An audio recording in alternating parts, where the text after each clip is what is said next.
po yung kanyang rebuilding kit. Ito Yan. yung Yan po, ilalagay po dito. Yan. Rebuilding kit. Yan.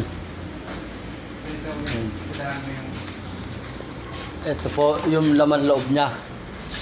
Yan. Ito po. Yan. Yung mga laman loob niya. dito yung ball body niya. Ito po ang ball body. Yan. Yan po. Yung mga gamit niya. Yan. Yan.